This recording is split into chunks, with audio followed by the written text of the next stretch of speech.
Hey, you're on the air. How you doing? Doing all right. I didn't know you guys were going to put me on. Yeah, thanks for holding. We appreciate that. All right. Well, what I have to tell you is a bit off the subject of the flag. I think you guys are going to be very interested in hearing this. When I was 6 years old, I was taking out, and my entire family, we moved out into the mountains to escape the rapture. Whoa. Wow. Interesting. Okay. Yeah. It gets better. Okay. Wow. Okay, Yeah? Warren, let me give you a little of my history, and then you guys can ask me details or anything you want to know, and I'll try to keep it brief and tell you exactly what all happened. Okay. Born and raised a Mormon. I have family members who are still very high-ranking members of the Mormon Church. Okay. I mean, very upper. And my father was teaching at a college in East Texas. He met this individual, we'll call him Doug. Well, this guy basically told my father there was going to be a rapture, and we had to go live in the mountains to escape. So he took me out of school. He quit his job, I guess, without telling them he was quitting. Wow. Had students sitting in their class on that Monday, I'm sure. And we hauled off to Arizona. We went out there. We lived in the mountains for 6 months, and a lot of other weird stuff happened. Huh. Now I say it was to escape the rapture. He didn't want to be raptured. Is that was the idea, or? Well, there was going to be an earthquake and all this stuff, is what he told. What year are we talking about? I'm 32 now. Okay. I would say this happened. I was taken out of first grade.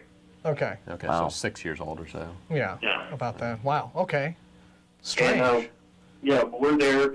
Were there other people in the group? I mean, were there other people out there, or was it just you and your? It was me, my mother, my father, my 2 younger brothers, my little sister, this individual Doug, and his 2 wives. I didn't mention he was a polygamist. Right. Yeah. There's still some of them out there, and the Mormon Church tries to not recognize them. But so now, why did your father find this man credible and choose to sort of go on this pilgrimage? My personal feeling on that is he's just weak. Uh-huh. So, Well, he said, did he know? You said your father was a very powerful elder in the church. no, I have relatives who are. Oh, okay. Yeah. All right. My grandfather actually is a very powerful elder in the church. Right. So was this Doug? Was he an authority? I guess was he an authority? Had your father known him prior to this and was predisposed to trust him because of this? Then. It's interesting to me. I guess it's not an important detail, but I'm just. It seems to me that it would take a lot for a grown man to uproot his entire family, much more than just the word of some guy he met.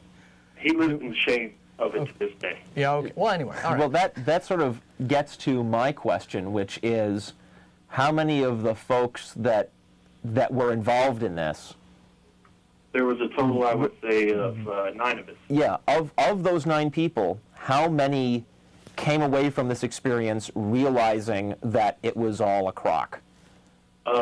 Definitely my mother, my brothers, and my sister. Uh-huh. Mm-hmm. And my father, actually, he isn't even a Mormon anymore. Yeah. Mm-hmm. Okay. So they learned their lesson. Yeah. There's, are you guys familiar with the Bible story of the guy taking the staff and hitting the rock and water came forth from the rock? Yeah. All right. That'd be Sure. Moses, right? Okay. I watched my father try this. Okay. Whoa. Huh. Wow. Yeah. Interesting. Well, I have a friend whose parents were like wacky New Agers that were convinced when he was a little kid that he was going to learn how to bend spoons with his mind. And they'd give him spoons to bend. Just a little something for the Christians out there. We don't just only make fun of, talk about the wackiness of Christianity. There's wackiness from many, many different sides. Yeah. Okay, so I'm sure this was a very strange experience for you at that young an age. But on the other hand, I would have to say that it's probably good that you had that experience at that young an age, so that you didn't grow into adulthood yourself. With this kind of creepy, irrationalism, I became an atheist at a very early age. Well, something like that might do it. Do you know what I guess was the turning point where you're living out in the desert in Arizona or something like that? After 6 months, they decide, okay, apparently nothing's going on, Well, and decide to go funny back. how that happened, how he left. this guy was basically manipulating and using my father. He was spending he would go off on the weekends and stay at resorts while we stuffed it out up in the Oh my gosh. Okay. Yeah, it's not good. Very telling. Boy.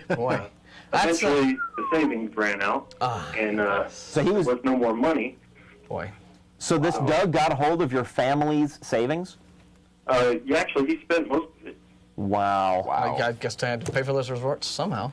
Yeah. Wow. Nuts. That's just... That really sucks. So, is this Doug in prison at this point? Well, I actually did find him, though, through some software. I found out where he's at. Yeah. So probably a good idea I stay away from him, but Yeah. but he's not in prison. He's still a highly respected Mormon in the Salt Lake City, Utah area. My goodness. Wow. That's... I didn't think Mormons were into the whole rapture thing. I thought that was more of a mainstream Christian fundamentalist. No, they have something. Do you remember? Okay, when you were host, right, and this was before the year 2000 rolled along, and the world forgot to end. But, yeah, we used to have a segment on the show when I was host called the Rapture Report. And this was back around 99, 2000, when every kind of religious person in the universe was convinced that everything was about to end. Yeah. And that provided endless hours of amusement. Yeah, because we get like 8 predictions a week of the end of the world for that week. But there was something I think that was prior to the turn of the century, where I can't remember the details exactly, but either someone in the Mormon church, I don't know if the Mormon church officially, but their word was going around to Mormons saying, "Get your kids out of school." Because I do remember that. Yeah. It's been years now, but there was something similar to that. There's at least some subgroup of Mormons that were. And I think and it's something that about get something like 200 kids or something. I don't know if that actually happened, but it certainly got media attention on it, which might have because we reported it. So that might have thrown some cold water on the plans. Yeah. But there is something very much in Mormonism that at least takes the idea seriously. Would you guys like to know how this whole thing ended? Oh, yeah. Yes. Oh, yeah. Let's hear the punchline. All right. Well, we ended up back in Salt Lake City after all the money ran out. Yeah, living with my grandparents there. And my father would not let my mother leave. And a lot of Mormons will probably get upset if I say this, but they're very demeaning to women. Very. We've heard that. You don't say. Yeah. I've seen it firsthand. Okay, but we get to Salt Lake City, and the first opportunity my mom gets, she gets the last $400 that was in the account, grabs us, and takes off back to East Texas, where divorce proceedings are immediately started. Good for her. Wow. Yeah. You go, Mom. Excellent. Smart lady. Yeah. And hopefully she got custody of you. Oh, she did. She got custody of all of it. Oh, and the funny thing is the audio tape was made before we left that between Doug and my father of this whole thing. They wanted a record that they were right or something. And my mom Great. And every time I listen to it, chills go down my spine. Boy. These guys literally believed all this crap. That's amazing. Wow. Amazing. Wow. Well, it's always handy when people who do stupid stuff tape record themselves doing it, or at least tape record their plans. It helps. It makes things a lot easier in court. But boy, fascinating story. Thanks. We were Terribly had to go through something like that. Yeah, but that was we were sharing that. engrossed. Yeah, well, I'm sorry. Yeah, very sorry that you had to go through that. But it seems like it all turned out well in the end. The courts made the right choice in terms of your mother, and your dad. I guess Thought he was a prophet. Yeah, just children and people like wives who are in positions where they, like patriarchal positions where they can't sort of make any free choices of their own. I fully sympathize with, being victimized in situations like this. But, your dad has only himself to blame, is my view, No disrespect to your family, but, it was... Well, he's got himself and that other guy that talked him into it. Yeah, but, I think, when you're a grown adult, you ought to have those critical thinking skills in place and know when someone says, and if you give me all your money and come out to the mountains with me, then all will be well. There's, It's crazy that he believed him. Yeah, would you buy a used car from that guy? So, well, thank you for the absorbing drama. That was, boy, edge of our seats. Figured you guys would probably get a kick out of that. Yeah, well, thanks so much, and feel free to call us back anytime, okay? All righty. Take care. Thanks for calling.